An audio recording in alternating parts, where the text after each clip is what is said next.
I-PAC কাণ্ড নিয়ে supreme কোর্টে জোড়া মামলা দায়ের করেছে ইডি। একটি কেন্দ্রীয় তদন্তকারী সংস্থার তরফে মামলা হয়েছে, অন্যটি তিনজন ইডি আধিকারিকের মামলা। অভিযোগ অত্যন্ত গুরুতর।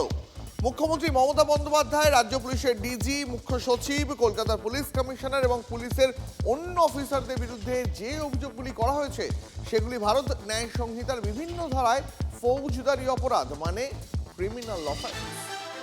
আমি কাল যা করেছি as a all India Trinamool কংগ্রেসের চেয়ারম্যান করেছি।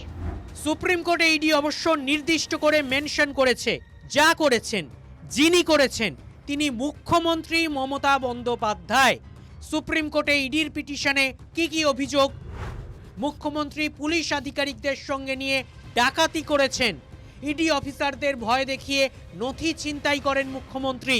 অভিযুক্তেরা 5 জনের বেশি ছিলেন, সশস্ত্র ছিলেন। ভারতীয় ন্যায় সংহিতার 309 ও 310 ধারায় অপরাধ। ইডি অফিসারদের ভয় দেখানো হয়, হুমকি দেওয়া হয়। ইডি অফিসারদের আর তল্লাশি করতে দেওয়া হয়নি। দুটি জায়গায় দুটি ঘটনা, দুটি আলাদা এফআইআর হওয়া উচিত। রাজ্য পুলিশে এফআইআর দায়ের করা সময় নষ্ট করার সমান। রাজ্য পুলিশে এফআইআর দায়ের করলে সঠিক তদন্ত হবে না। মুখ্যমন্ত্রী ও পুলিশ কর্তাদের বাঁচাতে দায়সারা তদন্ত হবে। ঘটনাচক্রে মুখ্যমন্ত্রী, স্বরাষ্ট্রমন্ত্রী, যাঁর অধীনে পুলিশ দফতর কাজ করে। সুপ্রিম কোর্টে ইডি অভিযোগ করেছে তারা সিবিআই তদন্তের দাবিতে হাইকোর্টের দ্বারস্থ হয়েছিল, কিন্তু মুখ্যমন্ত্রীর সমর্থকরা হাইকোর্টে হট্টগোল করেছেন। পার্টির হোয়াটসঅ্যাপ বার্তাতেই হট্টগোল করার প্রমাণ রয়েছে। হাইকোর্ট বলেছে কোর্ট রুমের পরিবেশ শুনানির উপযুক্ত ছিল না। আমি কি করে শুনানি পণ্ড করা যায়? আমাদের দল কোনো শুনানি পণ্ড করার ব্যাপারে নেই। আমরা তো পিটিশন ফাইল করেছি, আমরা কেন পণ্ড করব? পিটিশনটা তো আমাদের অল ইন্ডিয়া তৃণমূল কংগ্রেসের পক্ষ থেকে একটা পিটিশন ফাইল করা হয়েছে। ইডির অভিযোগ, ইডি অফিসারের ল্যাপটপ নিয়ে যাওয়া হয়, 2 ঘন্টা পরে ফেরত দিয়ে যায়।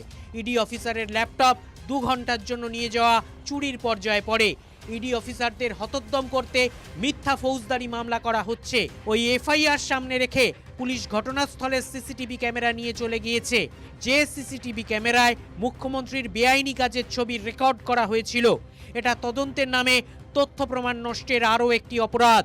বিষয়ে খুব বেশি কিছু বলতে পারবো না, except the fact that we have registered দুটো আমরা কেস করেছি এন্ড দুটো কেসেই তদন্ত হচ্ছে।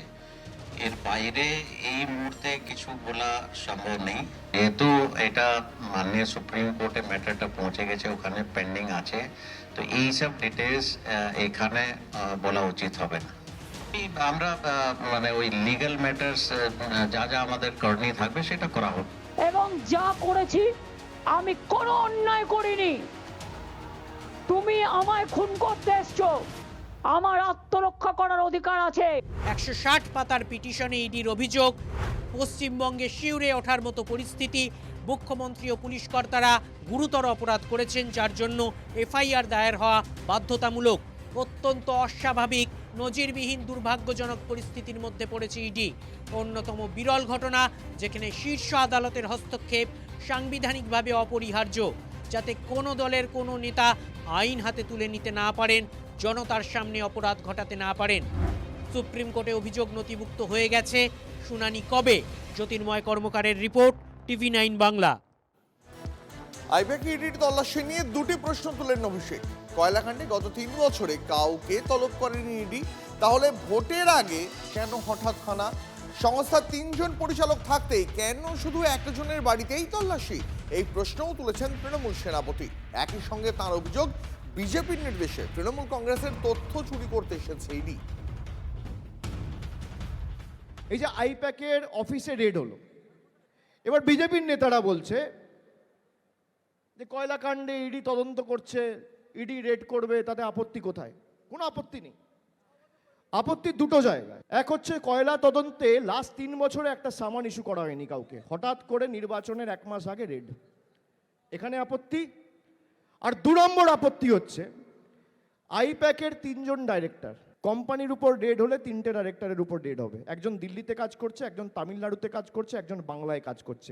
খালি বাংলায় রেড হবে কেন? তার কারণ রেড করতে তো আসেনি, রেড করতে আসেনি, তথ্য নিতে এসছে, চুরি করতে এসছে। বিজেপির নেতারা যখন টাকা নেয়, ক্যামেরায় ধরা পড়ে, তখন ইডি দেখতে পায় না, চোখ কানা হয়ে যায় না? যারা বিজেপিতে গেছে সব দোয়া তুলসী পাতা হয়ে গেছে, আর যারা বিজেপির বিরুদ্ধে লড়ছে তারা সবাই খারাপ, তারা সবাই চোর, আর তুমি সাধু। উনি কবে থেকে কেন্দ্রীয় সরকারি কর্মচারীদের কি কি দায়িত্ব এবং অধিকার সেই সম্পর্কে জানলেন আমি জানি না। হতেই পারে যে তার জীবনে এত তদন্ত চলে, যেমন বেশ কিছু মানুষ রয়েছেন যারা সারাদিন অপরাধমূলক কাজে কোর্টে দৌড়াদৌড়ি করেন, তারা নিজেরাই অনেকে উকিল ভেবে নেন নিজেকে। আমার মনে হয় যে অভিষেক বন্দ্যোপাধ্যায়ের একটু মানসিক স্থিরতার প্রয়োজন আছে। তাহলে এই ধরনের কোনো প্রশ্ন করবেন না। আমি তাকে বলবো যে ভালো উকিলের সঙ্গে পরামর্শ করুন, কারণ আপনার 150 কোটি টাকার যে সম্পত্তি বাজেয়াপ্ত হয়েছে আমরা জানি, তা নিয়ে আপনি বড় চিন্তায় রয়েছেন।